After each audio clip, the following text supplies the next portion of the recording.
Fala, galera. Acabou de terminar no Morumbi, né? O jogo na mão, São Paulo vencendo por 2-0 o Aliança de Lima. Eis que aparece Zubeldia no meio do caminho no segundo tempo, com umas alterações malucas, e o Aliança de Lima empata a partida.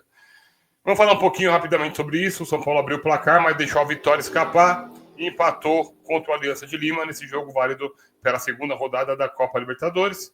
Né, o que parecia ser uma noite especial, né? Inclusive para o Ferreirinha, né, que foi o autor dos 2 gols do São Paulo, terminou com vaias dos torcedores, e o time comandado pelo Zubeldia abriu 2-0, mas sofreu o empate no segundo tempo e somou apenas 1 ponto, né? Falando rapidamente do primeiro tempo, São Paulo empurrado pela torcida, porque o Aliança começou jogando um pouco melhor, e aí, né, mesmo assim, eu não achei que São Paulo tava no corpo, um time encorpado, né? Mas mesmo assim era mais time que o Aliança, e o São Paulo conseguiu chegar com 2 gols do Ferreirinha, poderia ter feito o terceiro gol, ou até o quarto ainda no primeiro tempo. A Aliança sentiu um pouco isso e não conseguiu jogar. E a gente pensou, né? Vai vir um segundo tempo, aí o time vai vir arregaçando e tal. E no segundo tempo que a gente viu aí, depois de um primeiro tempo muito tranquilo, de poucos sustos e o show do Ferreirinha, né? O São Paulo voltou do intervalo confiante. Normal, lógico. Criou mais chance, ficou perto de marcar o terceiro gol, mas tudo foi por água abaixo muito rapidamente. Por quê? A saída do autor dos 2 gols do São Paulo mudou completamente o rumo da partida. O Aliança de Lima, na etapa final, acabou diminuindo a vantagem com o Eric Castilho, depois conseguiu o empate com o Quevedo. O clima no Morumbi, que era de festa, ficou ruim, vaias, protestos, principalmente contra o técnico Luiz Zubeldia, depois do apito final. Né? Só tem uma notícia boa em relação a tudo isso. São Paulo conseguiu uma marca histórica aí, apesar do empate. São Paulo igualou sua maior vencibilidade na história da Conmebol Libertadores. O tricolor está 11 jogos sem perder na competição continental, como ocorreu em 1974. E foram 6 vitórias, 5 empates no período entre 24 e ano de 2025. A última derrota de São Paulo foi na estreia da edição passada contra o Talheres por 2-1, lá contra o Carpini. Né? E tudo isso para ver esse show de horrores do segundo tempo, né? Um público pagante de 49.938 mil pagantes, uma renda de 3.385.822,50 reais. Próximo jogo da Copa Libertadores, São Paulo, dia 23 de abril, para enfrentar o Libertad, líder do grupo, fora de casa, às 21h30, horário de Brasília. O Aliança de Lima recebe o Talheres no mesmo dia, às 19 horas no Peru. O São Paulo perdeu uma baita oportunidade de conseguir chegar à liderança do seu grupo na Copa Libertadores. Né? Eu nem quero falar de nota 8, só quero falar desse jogo horroroso no segundo tempo, porque parece que o time dormiu, né?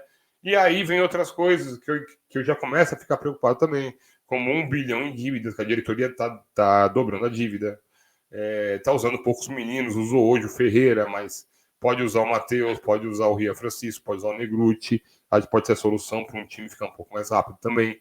Principalmente quando você não tem o Oscar e o Lucas, você tenta mesclar mais com a juventude.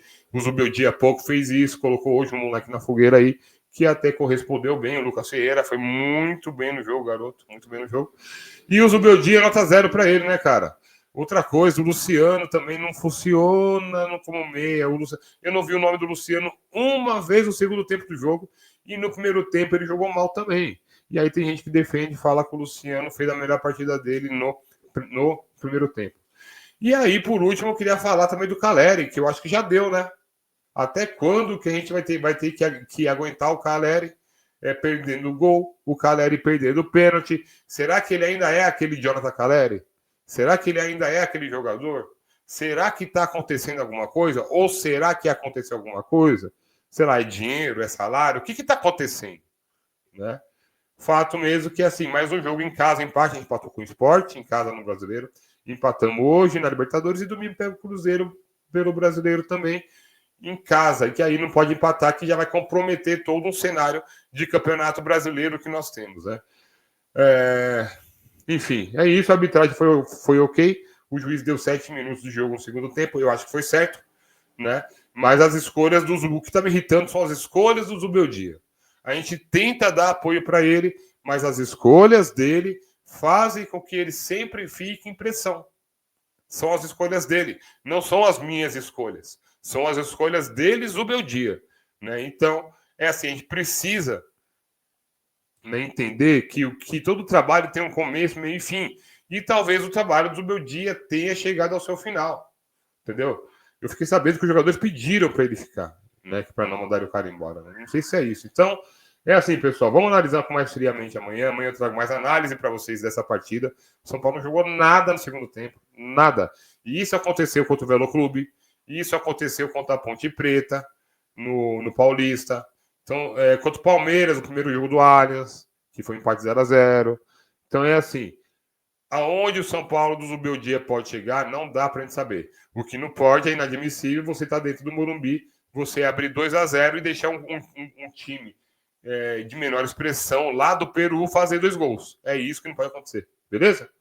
É isso, pessoal. Amanhã eu faço um shorts só de notas dos jogadores para vocês, beleza? Queria pedir para vocês inscrevam-se no canal e façam com que a mídia alternativa São Paulina cresça ainda mais. As redes sociais do União Tricolor estão aqui embaixo para vocês. Eu sou Marcelo Santiago, vou ficando por aqui. Um abraço, fui.